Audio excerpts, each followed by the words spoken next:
அதனால் நான் கிட்டத்தட்ட ரசிகர்கள் பார்க்குற மாதிரி தான் நானும் இதை பார்த்தேன், வியந்து பார்க்கிறேன்.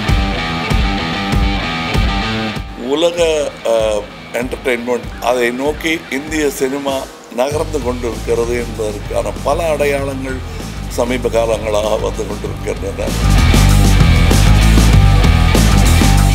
சயின்ஸ் ஃபிக்ஷன், மித்தாலஜி எல்லாத்தையும் கலந்து எந்த அளவுக்கு அது எம்பாரஸ்மெண்ட் இல்லாமல், மத சார்பும் ரொம்ப இல்லாமல் அதை ரொம்ப கிளவராக பண்ணியிருக்காங்க. அமித்ஜி எல்லாம் வந்து எந்த பட்டியலில் சேர்க்கறது, இளம் நடிகர்கள் பட்டியலையா இல்லை பழம் நடிகர்கள் பட்டியலில் சேர்க்கறதாங்கிறது குழப்பம் வர்ற அளவுக்கு அவ்வளோ பிரபாவமாக பண்ணியிருக்காரு.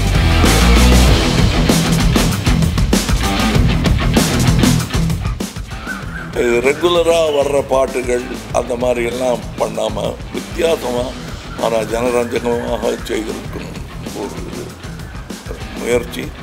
இந்த முயற்சியில் என்னாலும் கைகோர்க்க முடிந்தது என்பதில் மகிழ்ச்சி.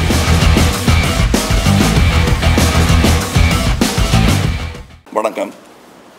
இப்போ தான் நான் கல்கி படம் பார்த்துட்டு வரேன். என்னை பொறுத்தவரையில் நான் அதில் வந்து ஒரு சில மணித்தொழில்கள் நிமிஷங்கள் தான் நான் இந்த படத்தில் வரேன். எனக்கு இனி வேலை தொடங்கிறது வந்து பார்ட் 2ல் தான். அதனால் நான் கிட்டத்தட்ட ரசிகர்கள் பார்க்குற மாதிரி தான் நானும் இதை பார்த்தேன், வியந்து பார்க்கிறேன். உலக என்டர்டெயின்மெண்ட் அதை நோக்கி இந்திய சினிமா நகர்ந்து கொண்டிருக்கிறது என்பதற்கான பல அடையாளங்கள் சமீப காலங்களாக வந்து கொண்டிருக்கின்றன. அவற்றில் ஒன்று நாக் அஸ்வின் அவர்களின் கல்கி என்று நான் நினைக்கிறேன். ஏன்னா நம்மளுடைய ஆயுதங்கள் ரொம்ப கையால் செய்த ஆயுதங்களாக இருந்தாலும் அதோடைய வலிமை உலகம் பூரா பேசப்படும் என்பதற்கு அடையாளமாக சயின்ஸ் ஃபிக்ஷன், மித்தாலஜி எல்லாத்தையும் கலந்து எந்த அளவுக்கு அது எம்பாரஸ்மெண்ட் இல்லாமல், மத சார்பும் ரொம்ப இல்லாமல் அதை ரொம்ப கிளவராக பண்ணியிருக்காங்க. நான் வந்து மித்தாலஜி படங்களில் நடித்தது கிடையாது. நான் மனிதர்களோட வாழ்பவன். அதனால் இருந்தாலும் ஒரு சுவாரஸ்யமான கதையை இவர் சொல்லியிருக்கிறார். கதை சொல்லிகள் என்று வரும்போது இந்தியாவுடன் போட்டி போடுவதற்கு கிரேக்கம் போன்ற, சைனா போன்ற நாடுகளால் தான் இயலும். மற்ற கல்ச்சர்ஸ்க்கு அவ்வளோ கதைகள் கிடையாது. அந்த கதைகளிலிருந்து செலக்ட் பண்ணி செதுக்கி எடுத்து ஒரு ஜனரஞ்சகமான படத்தை உருவாக்கி இருக்கிறார். ரொம்ப பொறுமையுடன் அதை வந்து எல்லாரையும் பொறுமையுடன் அழைத்து வரவழைத்து அவங்கள இதில் பங்கெடுத்துக்க வச்சுருக்காங்க. அமித்ஜி எல்லாம் வந்து எந்த பட்டியலில் சேர்க்கறது, இளம் நடிகர்கள் பட்டியலையா இல்லை பழம் நடிகர்கள் பட்டியலில் சேர்க்கறதாங்கிறது குழப்பம் வர்ற அளவுக்கு அவ்வளோ பிரபாவமாக பண்ணியிருக்காரு.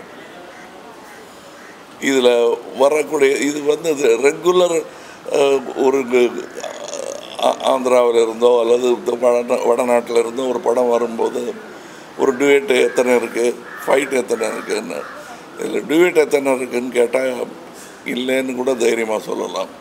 ஆனால் ஃபைட்ஸ் எக்கச்சக்கமாக இருக்குது. இது குழந்தைகளை எண்ணி எடுக்கப்பட்ட படம் மாதிரி தான் எனக்கு தெரியுது.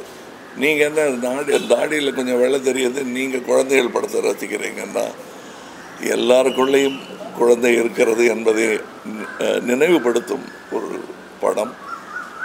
இது ரெகுலராக வர்ற பாட்டுகள் அந்த மாதிரியெல்லாம் பண்ணாமல் வித்தியாசமாக ஆனால் ஜனரஞ்சகமாக செய்திருக்கும் ஒரு முயற்சி.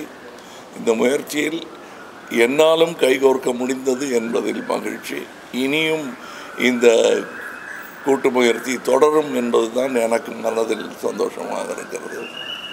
அடுத்து இன்றைக்கி இங்கேருந்து நேர சிங்கப்பூரிலிருந்து தொடங்குகிறோம். இந்தியன் 2 உடைய இங்கேருந்து தான் ஆரம்பித்தோம், சென்னையிலேருந்து ஆரம்பித்தோம், பம்பாய் போனோம். இப்பொழுது அடுத்த பயணம் அதற்கு தொடங்குகிறேன். ரொம்ப சந்தோஷமாக இருக்குது. இதை பற்றிய செய்திகள் எல்லாம் உலகெங்கிலும் இருந்து வந்து கொண்டிருக்கிறது. நல்ல செய்தியாக இருக்கிறது. இது இந்திய படங்கள் திரைப்பட தொழில் அதற்கே வலு சேர்க்கும் என்று நான் நம்புகிறேன், ஆசைப்படுகிறேன். ஆடியன்ஸோட ஃபீட்பேக் வந்து ரொம்பவே ஆச்சரியமா இருக்கு சார். ஸ்க்ரீன் பிளே பற்றி பேசுறாங்க, ஃபர்ஸ்ட் ஹாஃப்ல இடியே வச்சாங்க சொல்லி பேசுறாங்க. ஆடியன்ஸோட ஃபீட்பேக் நாங்க தியேட்டரா போய் ரிவ்யூ சொல்லுங்க, நீங்க சொல்லுங்க. அப்போ ஃபீட்பேக் ரொம்பவே சூப்பரா இருக்கு. ஸ்க்ரீன் பிளே பற்றி பேசுறாங்க, டெக்னிக்கல்ஸ் பற்றி பேசுறாங்க. இந்த மூவி இன்னொரு படத்தோட ஒரு சில சாயல் இருக்குன்னு சொல்லி பேசுறாங்க. ஸோ இது ஆடியன்ஸோட நாலேஜ் வந்து நீங்க எப்படி சார் பாக்குறீங்க? இல்ல ஆடியன்ஸுக்கு தெரியாதுன்னு சொல்றது, ஜனங்கள் இப்படித்தான் சொல்றதெல்லாம் வந்து இயலாதவரின் கூற்று. அது நான் சொல்லவே மாட்டேன். இதெல்லாம் புரியாது, நம்ம மக்களுக்கு இதெல்லாம் புரியாதுன்னு சொல்றது. அது எப்படி பாட்டு இல்லாத ஒரு ஜேம்ஸ் பாண்ட் படத்தை கூட்டமாக போய் பார்த்துட்டு வர்றாங்க. பாஷையும் புரியாமல் நல்ல டெக்னிக்கு தமிழனுக்கு புரியாதுன்னு சொல்றது வந்து ஏற்றுக்கொள்ளவே முடியாது. மொழியே இல்லைனாலும் தமிழர்கள் வந்து நல்லா இருந்ததுன்னா பார்ப்பாங்க. நான் சின்ன பையனாக இருந்தபோது செம்மீன் ஒரு படம் மொழி மாற்றம் கூட செய்யப்படல, சப்டைட்டில் கிடையாது. நான்லாம் 2 வாட்டி பார்த்தேன். எதுக்காக பார்த்தேன்னு இப்போ கேட்டால் எனக்கு சொல்ல தெரியாது.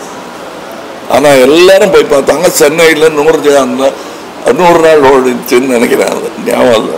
அதே மாதிரி தான் நீங்கள் மரோ சரித்திரா என்ற படத்தை எந்த டப்பிங்கும் இல்லாமல் தெலுங்கு படமாகவே அது இங்கே ஓடி இருக்கிறது. நம்ம தான் கலைக்கு மொழியை திணிக்கிறோம். அதுக்குள்ள சினிமா என்பது தனி மொழி, அதற்கான உதாரணம் இதில் தெரிகிறது. அந்த மொழி தன்னுடைய பலத்தை இன்னும் அதிகரித்து கொண்டே இருக்கிறது. வழக்கமாக இருக்கக்கூடிய பண்டிதர்கள் சொல்லும் சினிமாவிலிருந்து மாறுபட்ட சினிமா அது. ஒரு பக்தி சினிமா இப்போ எடுத்தால் இப்படி இருக்குமான்னு சொல்ல முடியாது. ஆனால் அதுவும் இல்லாமல் இதுவும் இல்லாமல் சயின்ஸ் ஃபிக்ஷனையும் இதையும் சேர்த்து செய்த கலவை வந்து நல்ல யுக்தி என்று நான் நினைக்கிறேன். ஏன்னா தேவையில்லாத கேள்விகளை இதில் கேட்கவே முடியாது. அந்த கேள்வி கேட்பதற்கு நேரமே இல்லாமல் இது புனைகதை தான் என்று தைரியமாக சொல்லி ஆரம்பிக்கும் போது கேள்வியே கேட்க முடியாது. நன்றி.